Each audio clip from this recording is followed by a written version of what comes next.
Welcome to the Think Small podcast, hypergrowth for small businesses. So, what's slowing you down?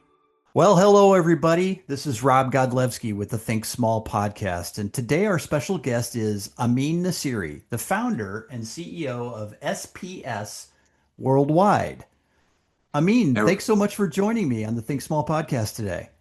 Robert. Thank you so much for having me. I really appreciate the invitation. Absolutely. Well, SPS Worldwide is a really interesting business. And what I Indeed, it love is. about your business is something you say on your website about your business, and that is a quote from a customer that said, "We didn't know you did that too." Oh boy, do we get that quite a bit. I Quite a bet bit. you do. So tell our audience a little bit more about, what the business is and does. Sure, sure. Well, first off, again, thank you for having me on the podcast. And we're coming up on a great milestone in September. SPS will be turning 25 years old. Oh my So gosh, we've congratulations. been, thank you. We've been in the industry for quite some time and seen the evolution that's gone on. And we've really enjoyed sort of the ride, if you will, and seeing how things have evolved and how they've changed. And to answer your question in terms of, customers being saying, I didn't know you do that. Well, it's what we pride ourselves on is the ability to be nimble enough to handle virtually, any type of marketing or installation or visual display or a fully custom promotional item that customers want to create. In our industry, there's a lot of products that are very standardized, your pens, your notepads, your things like that. And we of Uh, course supply those, as needed, but Promotional that's not items. promotional items, but that's not what Yeah. we're known for. What we're known for is our custom capabilities. That's why the large brands like Ulta or L'Oreal or somebody will come to us because they want us to create something. And so what we do in the promotional world, we don't consider ourselves your average promotional company. We Right. are a very specialized niche where we are actually designing, developing, and manufacturing specific product or items, even though there are promotional items, but they're fully customized.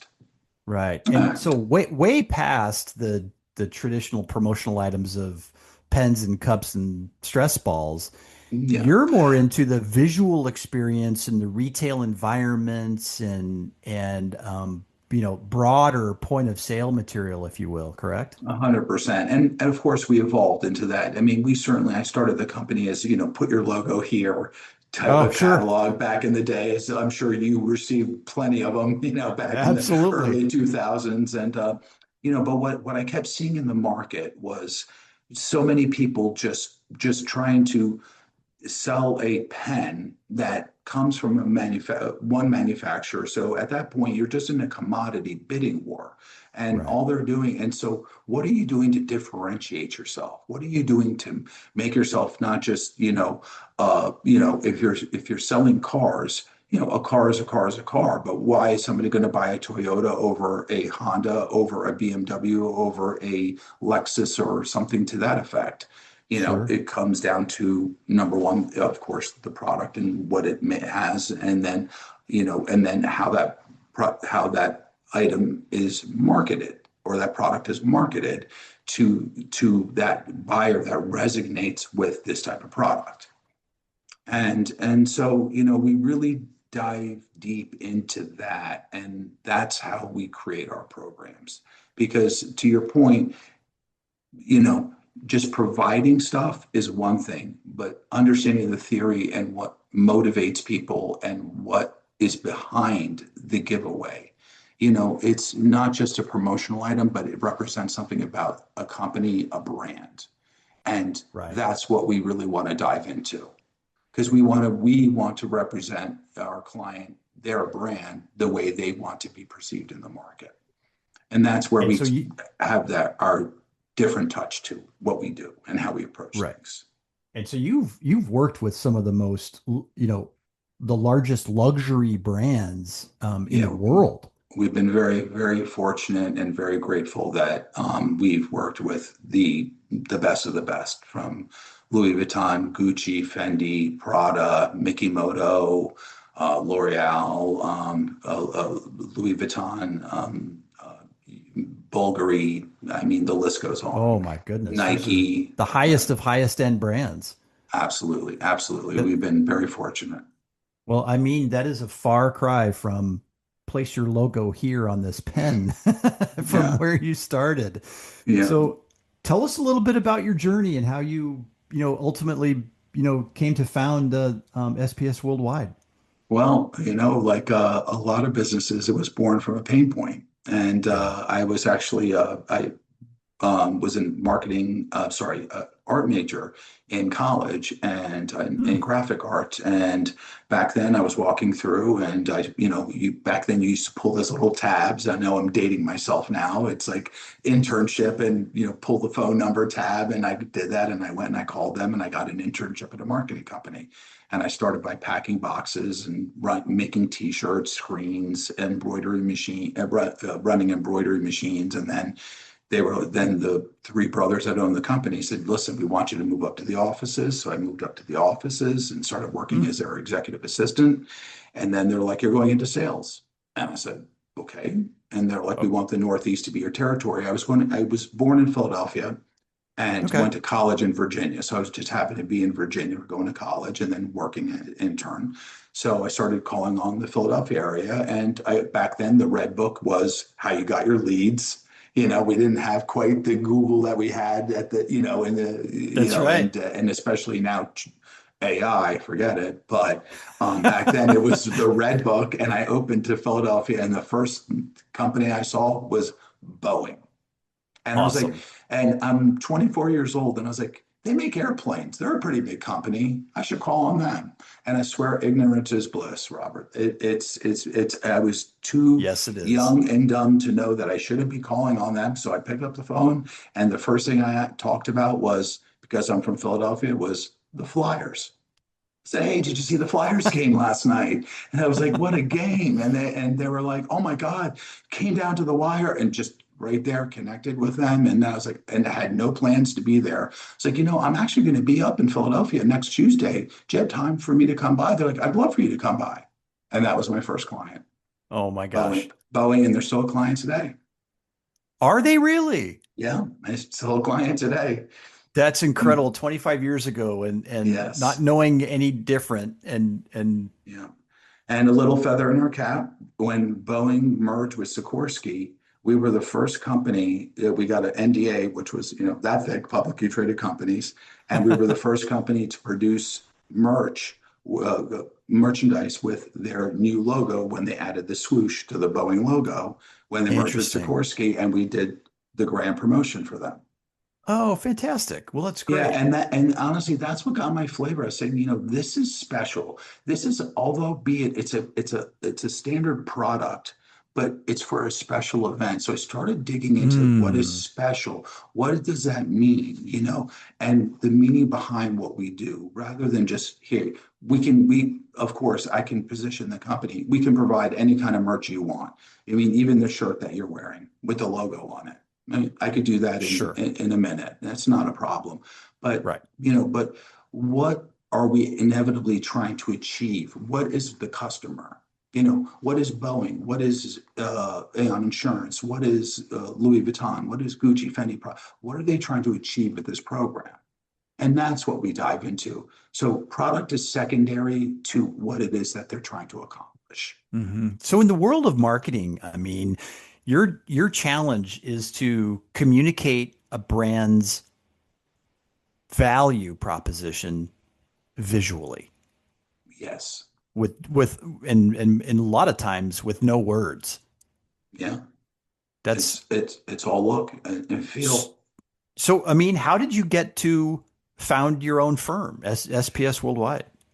And so that goes to layer two. So as I was working for doing my internship, the company actually hired me, and then I worked for them for 3 years in Virginia. Then I got a call from a company in Manhattan that they were a large graphics company, printed large vinyl scale graphics and this and Sure. things like that. And they said, listen, we want to build a promotional division for our company. And since being from Philadelphia, I was like, you know what? If I really want to make something, New York City is, and I'm closer to home and, it's time to go back home. So I took the job and I went and I built the promotional division and was going very well.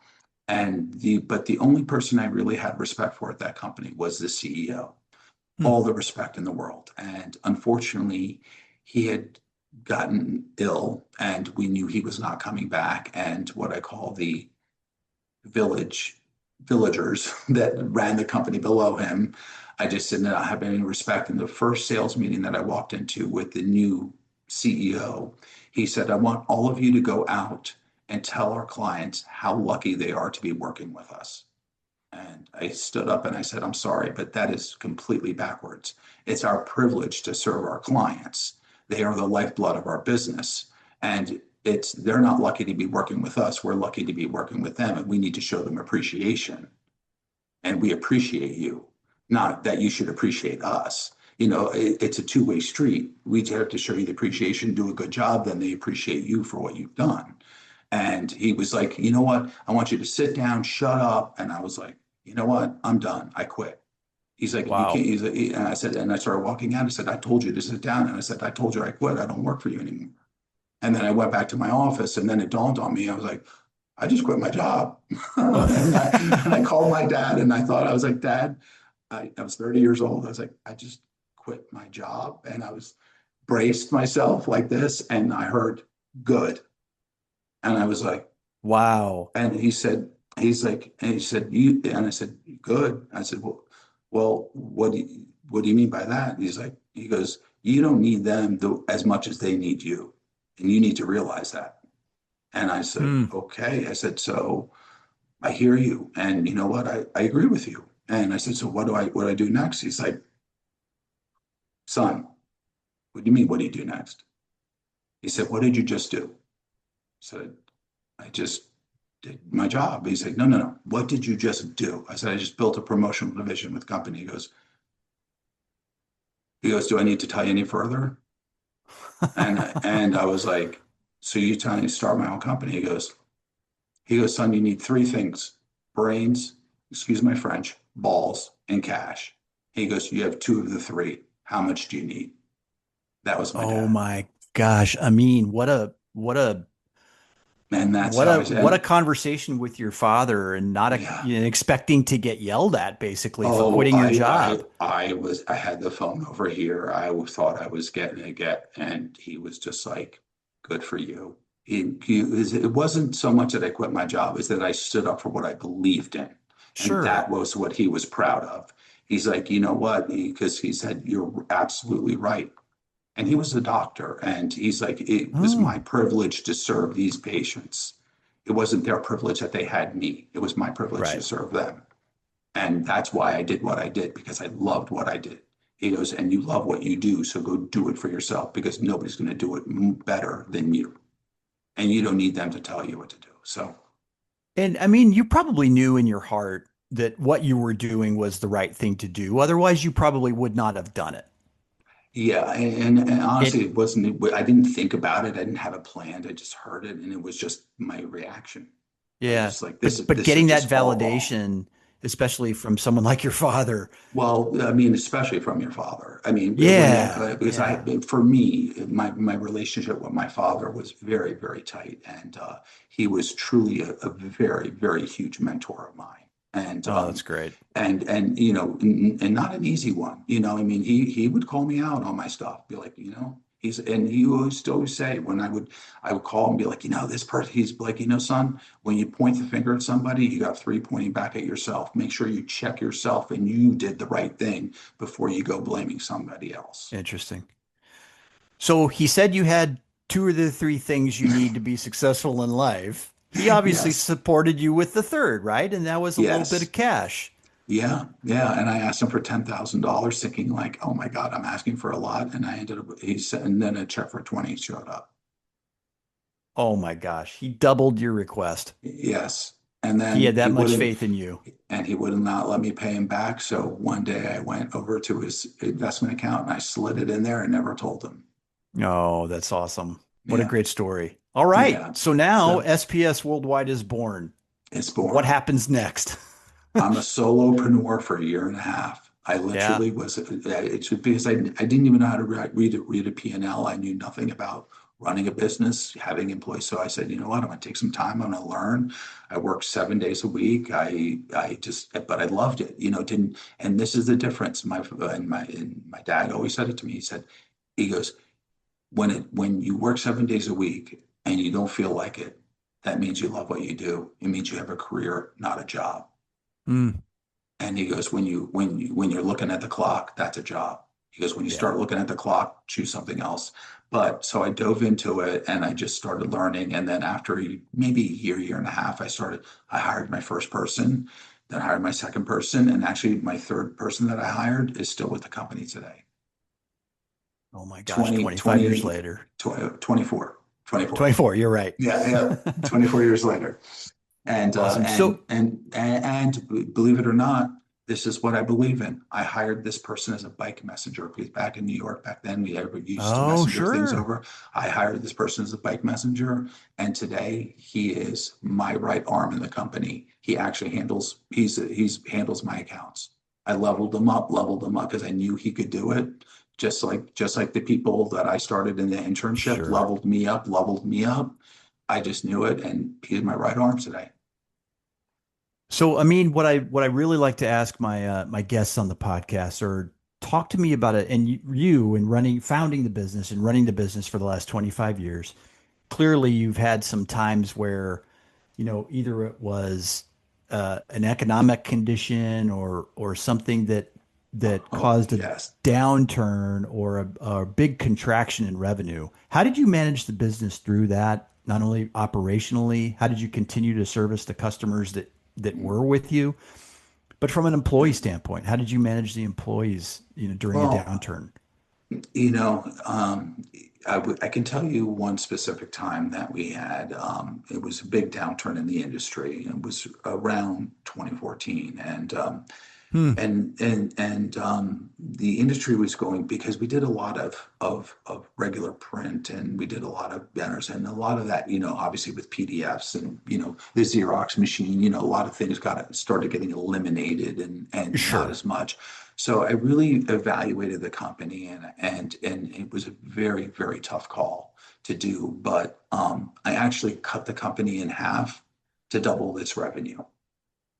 So I looked at the Wow. five pillars that really brought in revenue of the company, and I Okay. saw the two that were allocating 35% of our resources that are really generating about 15% of the revenue.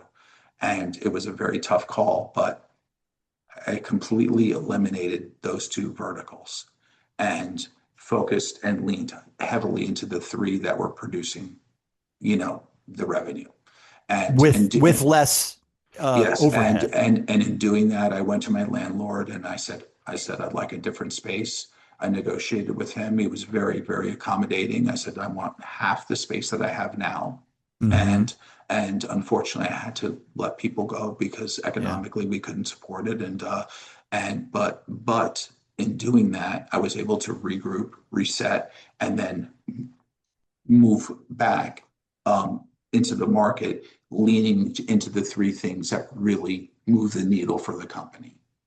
And without the other distractions and not it's not distraction, I shouldn't say that word, without the other, orders that and things that ate up our time, we were able to give Sure. leverage our time more, and what I always like to say is we were able to collapse time to be more effective into this, to give.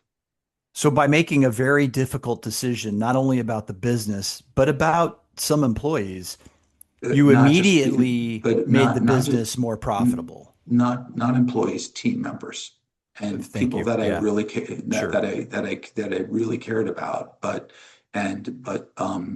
these are as an owner of a CEO, these are the tough calls that you have to make. And sitting down was not easy with people that have been with you for 12 years and, you Yeah. know, and having these difficult conversations. But as a CEO, when you take on that role, that's what you sign up for.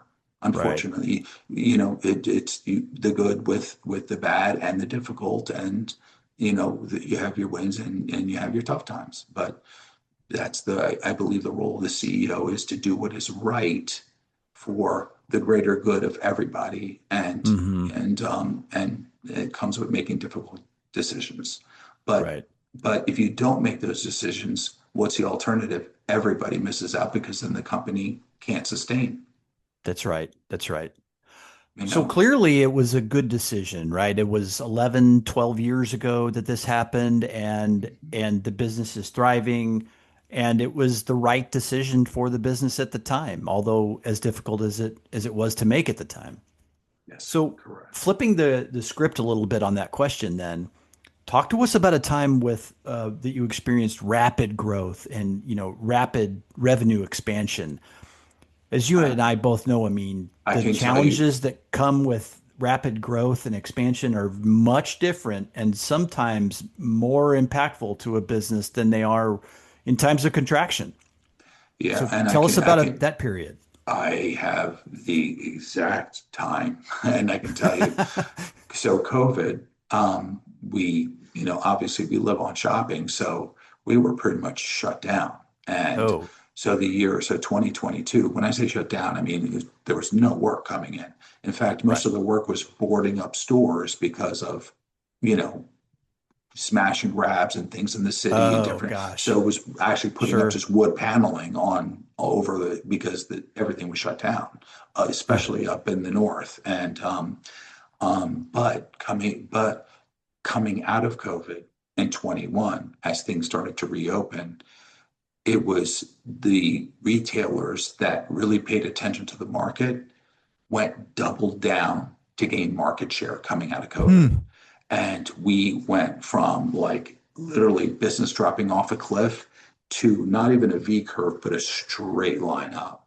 I mean, orders were coming in faster than we could even like handle, and I was trying to hire people, and it was just, and that becomes even because, what we do is so specialized and very technical, and every detail matters, the edge, the finish, the corner, I the can color, imagine. the this. So everything matters, and so not losing the visibility and the care and the thought and handling a program, but with one coming in after the other, after the other, after the other, and it's just, if that was a very challenging time. But what you need to, what we did is we just made sure that we took our time, paused for a second, laid everything out, understood, moved, and then didn't move on until we made sure we had everything right. And it required extra effort, extra work, but everybody was willing to put in the time and work because business was coming in. Hmm. But if you don't, if I will tell you that when you have that kind of growth, if you do not channel it properly, it can be devastating, even though you have business coming in, because then you fail on your programs and you lose those clients forever. And as quickly as comes in, it can go away. Right. So did that period of growth, cause a requirement for additional employees? Did you have to ramp Uh, up your staff to fulfill the orders that were coming in? Believe it or not, it only required a little bit of ramp up, Oh, okay. one or two seats, because technology had advanced so much. And during COVID, I was focusing on how we could utilize tech more because I knew the business would come back, and I knew that Yeah. this wouldn't last forever.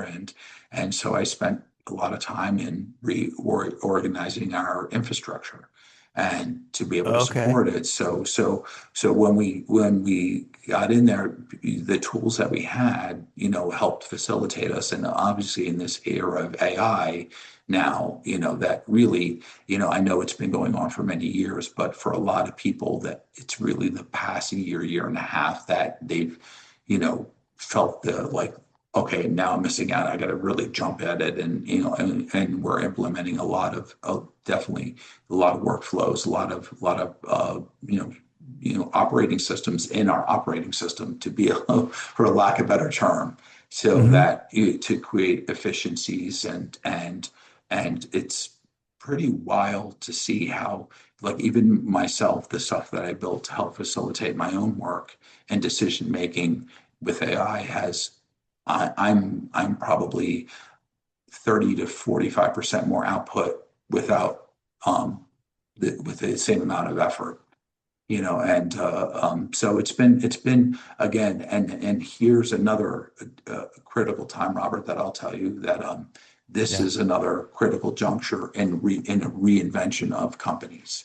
And not only I mean, every company, but especially in our world, I'll take for SPS, this is a very important reinvention time because Mm. every company, I believe, if you're not reinventing yourself every 3 years, you're not keeping up with the market. And this we're in the tail end of a reinvention cycle, and this one to me has been one of the most important.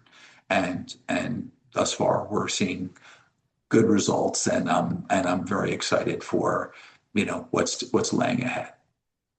So it's interesting, I mean, that you're talking about, utilizing technology and AI in your business to be more productive, be more efficient, but you didn't mention using AI as a headcount reduction tool. It sounds Yes, like you're no. you're just using it to make your people better and smarter and faster. Correct. I'm not looking with the team that I have now. I do not want to. There's no intention of letting anybody.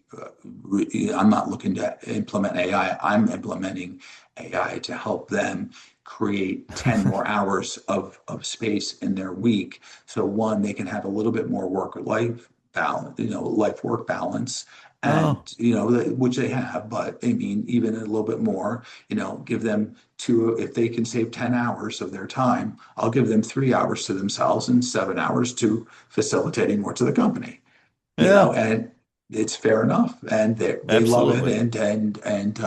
and I always tell them, if you show me the efficiencies and you gamify it a little bit, and people are like, look what I just created, look what I just made, look what I just did, and then we end up utilizing these tools, and but that's some side projects, but we also are implementing systems into that are helping us really just, I mean, even just down to something as simple as note takers. I mean, everybody's got them. Right. This call is being recorded. I mean, just something as simple as that has just been even a game changer for all of us. So just that's the most basic. So, and think of the tools that are out and what we were able to do. Interesting.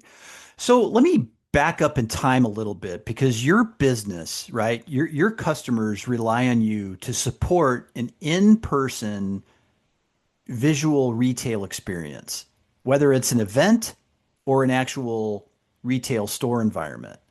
How did e-commerce affect your business? Because then, or the decision point of whether to buy something isn't about the experience so much as it is the product itself. So talk I'm to going us to a tell little you, bit about that transition. I'm sure it's well, you know what yeah. e-commerce did? E-commerce actually helped accelerate. So what it did is it created a smaller footprint for the number of stores, but what it did is it also facilitated sales. So sales have gone up. So what do they do? So our marketing doesn't only is not just also retail store environments, it's for what they're doing online as well.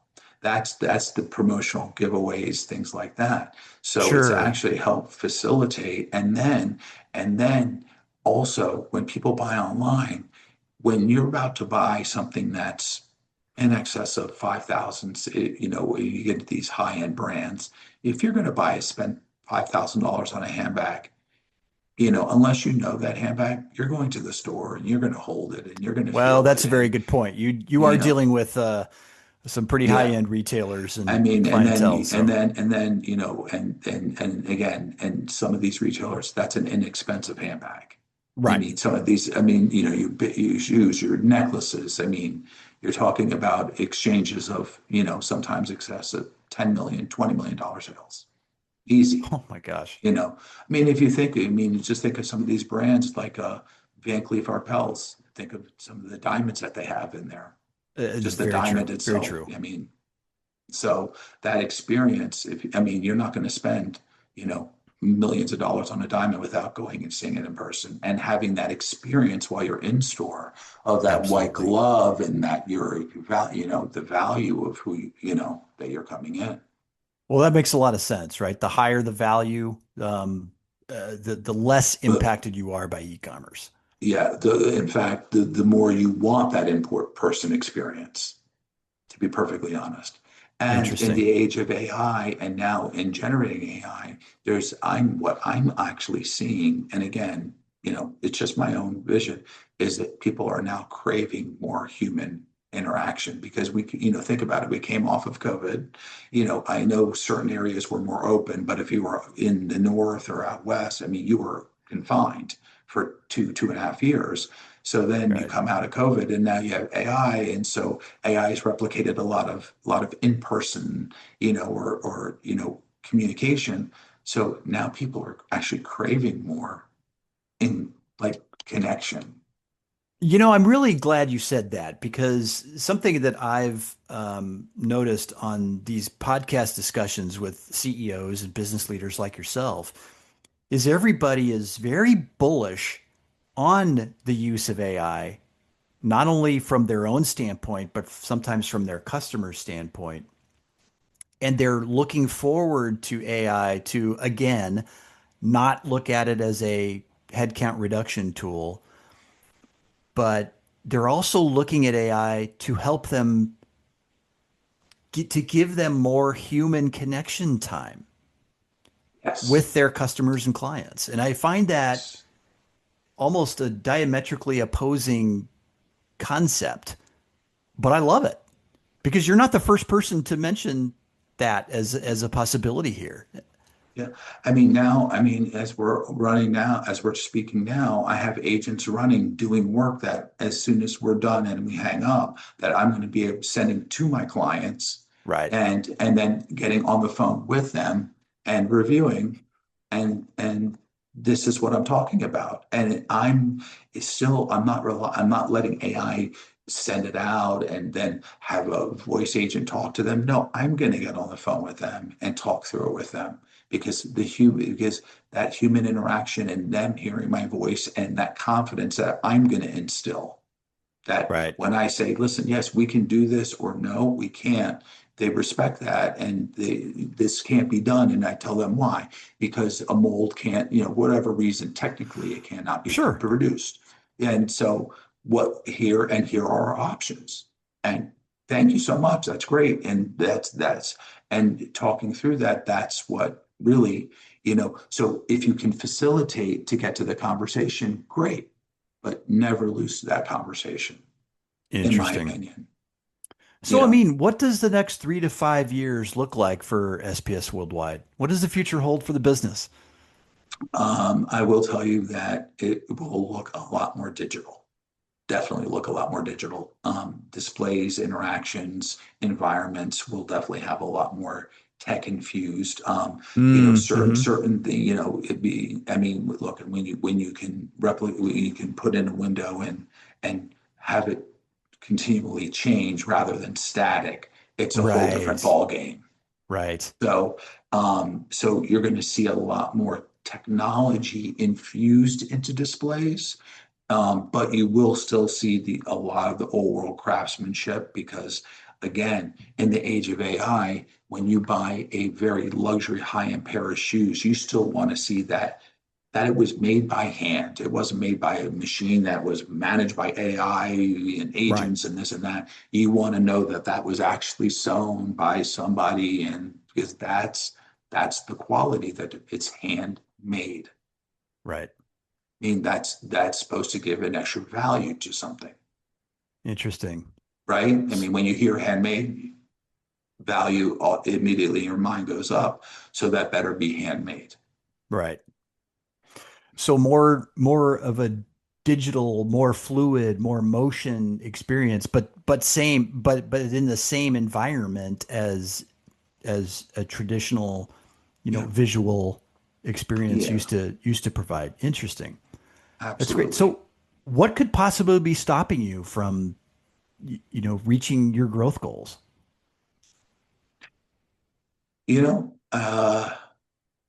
Mindset.